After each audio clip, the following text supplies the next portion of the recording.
This is the Self-Aware Leader Podcast. Now your host, Jason Rigby. We are here. We're live. We're kicking it on. We're going to be talking about extreme ownership. We're going to be talking about the book in one of the chapters of how U.S. Navy SEALs lead and win. Leif Babin did an email, and he's talking about this out of chapter 11. And I wanted to share this with you guys. I think it's awesome. I love this book. It's one of my go-to books constantly when I'm looking at leadership. I think a lot of being in the U.S. Marine Corps helped me tremendously, taught me how to be a leader.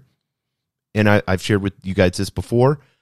The military, what do you ever think of the military industrial complex, all that stuff, it does not matter. They take teenagers, give them huge amounts of responsibility, put them in charge of multi-million-dollar pieces of equipment, and have them carry out missions where they're getting fired on, war, and be successful. Let me ask you something as a leader. Do you take somebody that's totally unqualified and train them? Do you take somebody that's 18, 19, 20 and train them that have no idea what to do? Do you do that? No, you get a resume, you find people that have experience, then you train them. The work environment, is it hostile? Do you have people firing on you? That you could get, that every time somebody comes into work, they could get shot or killed? What's your training like when you train people? Are you training people constantly? You know, these are things that we can learn from the military. Their leadership principles and how they've been forced through the nutrition of war. Like I said, whether you liked it or not or whatever, they've been forced to forge these leadership principles, and they have to work. If they don't work, and if they don't adapt and evolve and change, they're going to lose. And losing means killing hundreds of thousands of people. So guess what? These get tried and true principles, and they get tried on the battlefield, and they get figured out. And then they adapt them and evolve them, and the next thing you know, you have truth there. And these are examples and things that we can do to learn as a leader. And I want to get into decisiveness and uncertainty. What happens? And Leif Babin talks about this, that whether it's in business or whether it's in a battlefield, when crisis hits, how do you as a leader maintain your composure? How do you as a leader make critical decisions quickly when chaos is all around you?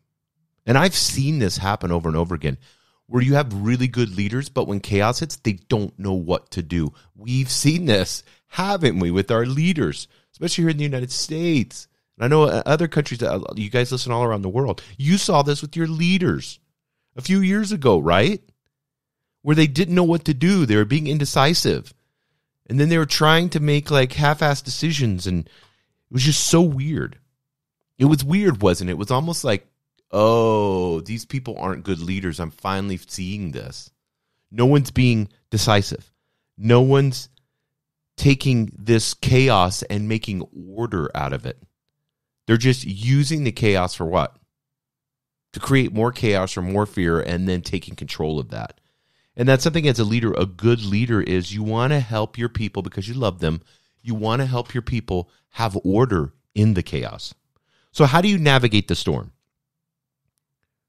Well, we know when chaos erupts, even the best of best leaders, you're not going to be immune to psychological response. You're going to have triggers. You need to recognize this. Self-awareness, self-aware leader, that's what this podcast is about. Being self-aware enough to recognize when you're feeling triggered. Is my blood pressure up? Is my muscles real tense? Am I clenching my jaw? Do I have a really bad headache? Am I super angry? Am I getting extremely irritable when somebody comes into my office? I can't even talk to them. Are these emotions overtaking me? Being self-aware is acknowledging and understand these natural evolutionary reactions of fight or flight. When chaos hits, this is what's going to happen. You do not, Leif Babin says this, and I love this, you do not have to be governed by them. You have a choice. In your free will, you have a choice to say, yeah, I'm feeling this as emotion. That emotion's not real. I need to put that aside for a second, and I need to handle this situation. Because what you don't want to have happen is the emotional hijack. Because if you're making decisions as a leader based off emotion instead of logic, especially when it's in high stress situations. Who knows where the hell you can go down, what road you can go down with emotion just guiding you and leading you and being reactive, not proactive. And that's what happens. You see a lot of leaders do that. Logic and reasoning what is logic and reasoning it's going to do? It's going to help you refocus. It's going to help you create a strategy, a system that needs to be in place to handle this chaos, how do I bring order to this? And we're going to get into specifics on that. So, how do I identify what is actually happening? Not what my emotion feels is happening, but what is actually happening. I need to identify logically and with reason what is happening, not what my boss is telling me.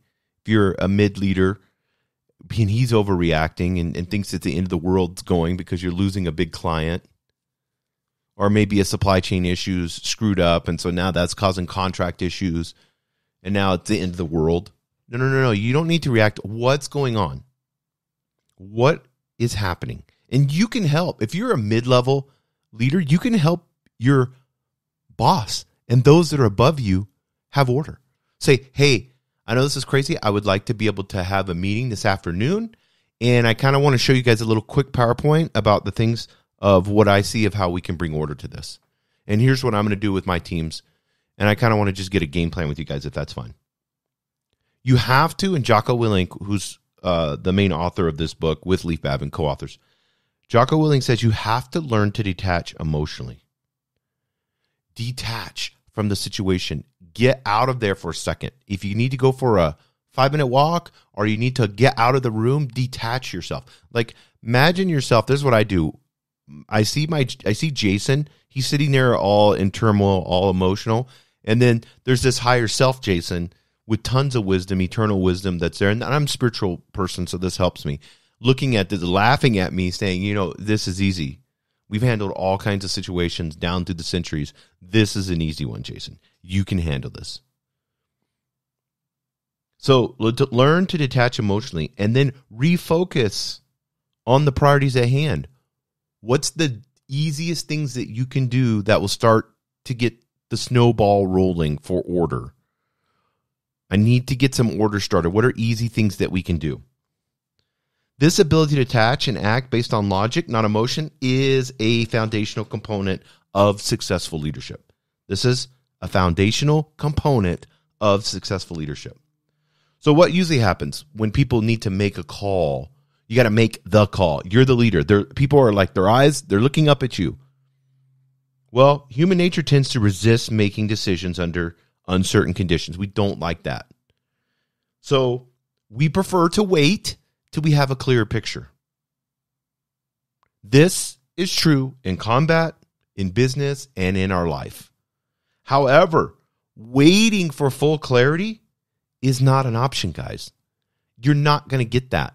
You're just waiting to eliminate risk. But in chaos, there's going to be risk. You know what the cool part is? You can make and we're going to get into this, you can make a small decision and pivot.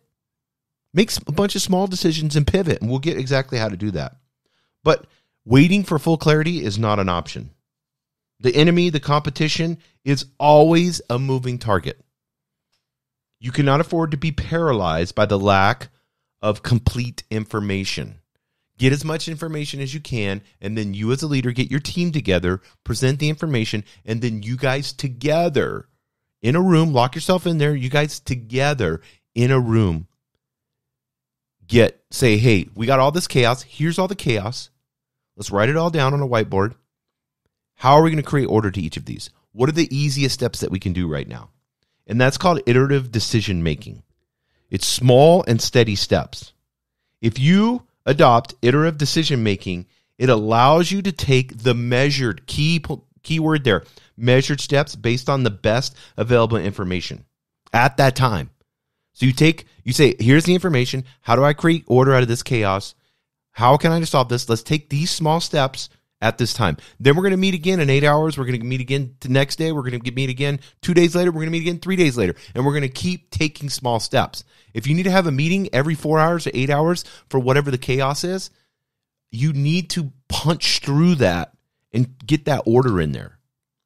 So if you have to have meetings every 4 hours, do it. If you need to have, we're going to have 2 meetings a day at 8 a.m. and at 3:30 or 4 p.m.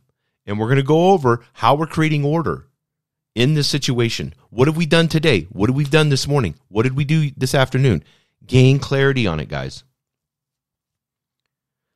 This approach will minimize risk and enables decisive action. It gets people moving. It gets the fluid going. It gets the clarity to start to happen.